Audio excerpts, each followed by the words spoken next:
ሰላም አድማጮቼ እንኳን ወደ ዩቲዩብ ቻናል በሰላም መጣችሁ። ከዚህ በፊት እንዴት ዊክሊ ኤፍኤንዲቢ በጀት እናዘጋጃለን የሚል ሰርተናል። ሜቢ ከሱ ጋር ተያይዞ የሚነሱ ጥያቄዎች ሌላኛው ይሄ ነው። ፕሪፔር ስቶክ ኮንትሮል ፕሮሲጀር የሚል ይገጥማችኋል። ፕሪፔር ስቶክ ኮንትሮል ፕሮሲጀር ብዬ ስል ምንድነው ማደርገው ነው። እዚህ ጋር ስቶክ ኮንትሮል ፕሮሲጀር ፉድ ኤንድ ቢቨሬጅ ኮንትሮል ሳይክል ወይንም ኤፍኤንዲቢ ኦፕሬሽናል ሳይክል ይባላል። ስቶክ ኮንትሮል ፕሮሲጀር ላይ እነዚህን ማስቀመጥ ትችላላችሁ ማለት ነው። አንደኛ ያው ፐርቼዚንግ ነው። ፐርቼዚንግ ማለት ፉዶችን፣ ቢቨሬጆችን፣ ሌሎች ነገሮችንም ካሉ ምንድን ማድረግ ነው? ፐርቼዝ ማድረግ ነው፣ መግዛት ነው ማለት ነው። የሚያስፈልጉ ሰፕላዮችን ስንገዛ ፐርቼዝ አደረግን ብለን እንለዋለን።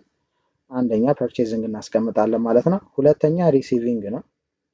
ሪሲቪንግ እንግዲህ ሆቴል ላይ ስናይ አሁን ሰፕላየሮች አቅራቢዎች አሉ። አቅራቢዎች እቃዎቹን ይዘው ሲመጡ ኳሊቲውን እናንተ በጠየቃችሁት ስፔሲፊኬሽን መሰረት መሆኑን ኳንቲቲውን ቼክ እያደረገን ምን ማድረግ ነው? መቀበል ይኖርብናል። ስለዚህ ሁለተኛው ሳይክላችን ላይ የምናስቀምጠው ወይም ስቶክ ኮንትሮል ፕሮሲጀር ላይ ሪሲቪንግ ነው የሚሆነው ማለት ነው። ስለዚህ አረጋግጬ እቃውን ምን ማድረግ መቀበል ይኖርብናል። ሁለተኛው ሪሲቪንግ ነው ማለት ነው። ሶስተኛው እንግዲህ የተቀበልነውን ነገር ወደ ስቶር እናደርጋለን ማለት ነው። ወደ ስቶር ይሄዳል። ስቶር ወስደን ሴፍሊ እናስቀምጣለን ማለት ነው። ለምን? ከዛ እየወሰድን ልንጠቀም ስለሆነ። ስለዚህ ሶስተኛው ስቴፕ ስቶሬጅ ነው ማለት ነው። ኪፒንግ አይተምስ ሴፍ አንደር አፕሮፕሪየት ስቶሬጅ ኮንዲሽን ማለት ነው። እንደ አስፈላጊነቱ ቬጂቴብሎችን ለብቻ፣ ሚቶችን፣ ሌሎችንም ለየብቻ እየለያየን ስቶር ኪፕ እናደርጋለን ማለት ነው። ከዛ በኋላ ምን ይሆናል? ከስቶር ኢሹ እናደርጋለን። ሪሊዚንግ ስቶክ ፍሮም ዘ ስቶር ቱ ዘ ኪችን ባር ኤንድ ኦፕሬቲንግ ኤሪያስ ነው። ከስቶር እየሄድን እናወጣለን ማለት ነው። ስለዚህ ሁሉም ዲፓርትመንት የሚፈልገው ከስቶር ፎርም ይሞላል።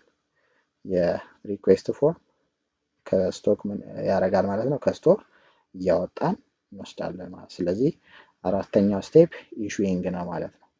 ከስቶር ማውጣት ይኖርብናል ማለት ነው።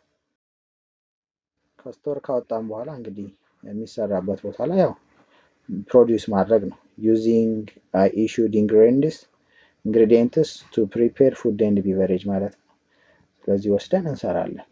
ምግቡ ሜቢ ኪችን የሄደ ነገር እዛ ወስደን ስጋ ምንም ከሆነ ተሰርቶ ለእንግዳ እናደርጋለን፣ እናቀርባለን። ስድስተኛው ሴሊንግ ኤንድ ሰርቪንግ ነው።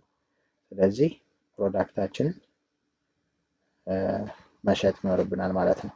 ሴሊንግ ኤንድ ሰርቪንግ ፕሪፔርድ ፉድ ኤንድ ቢቨሬጅ ቱ ከስተመር ማለት ነው። ለእንግዶቻችን እንሸጣለን ማለት ነው። ስለዚህ እነዚህ ነው ስቶክ ኮንትሮል ፕሮሲጀር ላይ የምናስቀምጣቸው ማለት ነው። ስድስቱን ነገሮች ማስቀመጥ ይጠበቅባቸዋል ማለት ነው።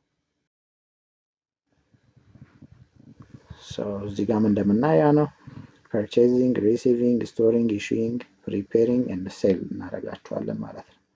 ስቴፖችን እነዚህን ነው ማስቀመጥ የሚጠበቅብን ማለት ነው። ስላዳመጣችሁኝ አመሰግናለሁ።